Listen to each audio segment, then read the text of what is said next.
Shalom, Assalamualaikum warahmatullahi wabarakatuh. Om Swastiastu, Namo Buddhaya, Salam Kebajikan.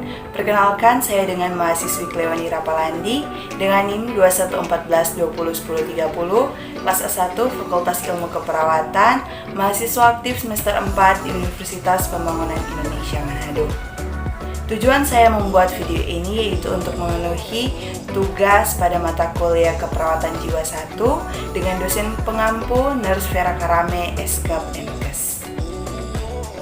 Saat ini saya akan mempraktekkan strategi pelaksanaan tindakan keperawatan yang terdiri dari 3 tahap atau 3 fase, yaitu yang pertama fase orientasi, yang kedua fase kerja, dan yang terakhir fase terminasi. Selamat pagi. Pagi. Perkenalkan, saya dengan perawat Cleoni Rapalandi. Saya senang dipanggil Cleo. Kakak namanya siapa? Nama saya Cindy Kahidup. Kakak senang dipanggil apa? Cindy. Baik Kak Cindy, saya dengan perawat Cleo. Saat ini saya akan membantu masalah kakak yang sedang kakak hadapi. Kak Cindy jangan khawatir dan jangan takut. Kak Cindy tidak sendiri. Saya akan membantu menyelesaikan masalah yang kakak hadapi. Percayakan kepada saya. Bagaimana perasaan Kak Cindy saat ini? Saya merasa takut dan cemas. Tidur saya tidak nyenyak. Mengapa tidur Kak Cindy tidak nyenyak? Saya mendengarkan suara-suara yang tidak jelas. Baik Kak Cindy, bagaimana kalau kita berbincang-bincang tentang suara-suara yang tidak jelas yang Kak Cindy katakan itu? Boleh? Apakah di sini saja atau Kak Cindy mau di tempat lain? Di sini saja. Untuk waktu kita berbincang-bincang, apakah bisa 10 menit? Kak Cindy, mengenai suara yang Kak Cindy bicarakan itu suara-suara yang tidak jelas, apakah suara itu memiliki wujud?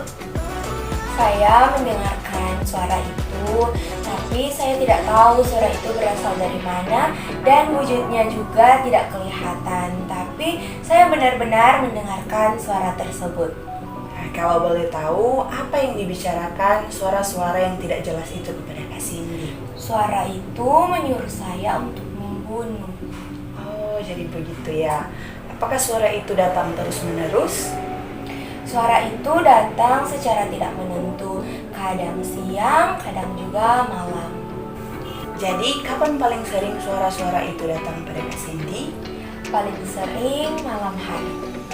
Pada situasi apakah suara-suara itu datang? Apakah suara itu datang pada saat Kak Cindy sendiri atau dengan banyak orang? Pada saat saya sendiri. Bagaimana perasaan Kak Cindy setelah mendengar suara-suara yang tidak jelas itu? Saya merasa takut dan cemas karena suara itu selalu menyuruh saya untuk membunuh.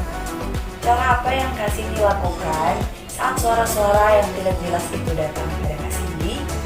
Saya melakukan cara untuk menutup telinga saya, kemudian saya memukul-mukul telinga saya agar supaya suara itu hilang.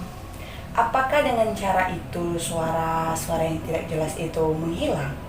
Kadang iya, kadang juga tidak.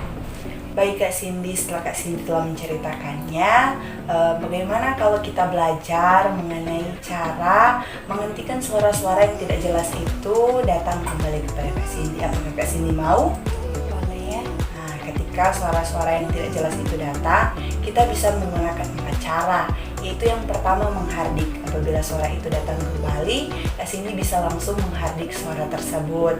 Kemudian yang kedua, mengajak orang lain untuk berbicara dengan Kak Cindy apabila suara yang tidak jelas itu datang kembali. Yang ketiga, membuat kegiatan-kegiatan secara terjadwal. Dan yang keempat, meminum obat secara rutin. Baik Kak Cindy, bagaimana kalau kita belajar tentang teknik yang pertama, yaitu teknik menghardik? Apakah Kak Cindy bersedia? Ya, boleh. Nah, baiklah. Apabila suara-suara itu datang, kita bisa langsung menghardik suara-suara yang tidak jelas itu dengan cara saya akan contohkannya, nanti Kak Cindy akan mengulanginya kembali setelah saya mencontohkannya.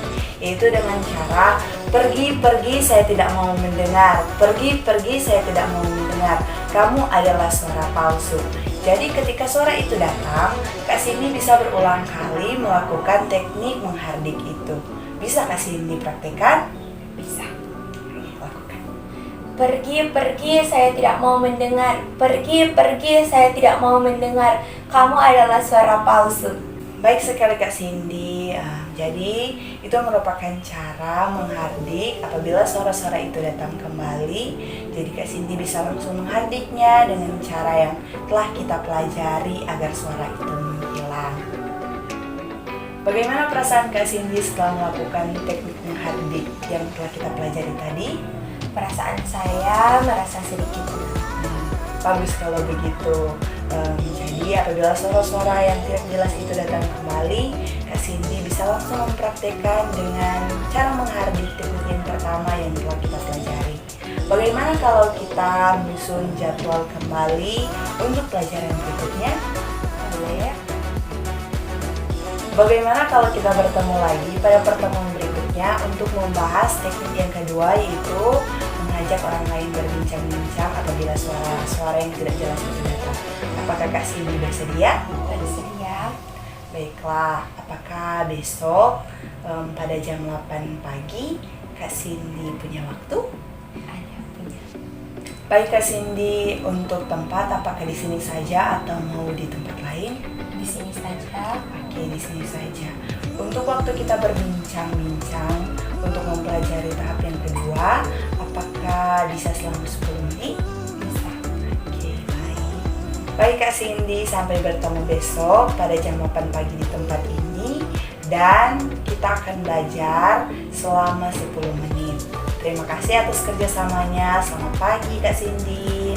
Selamat pagi.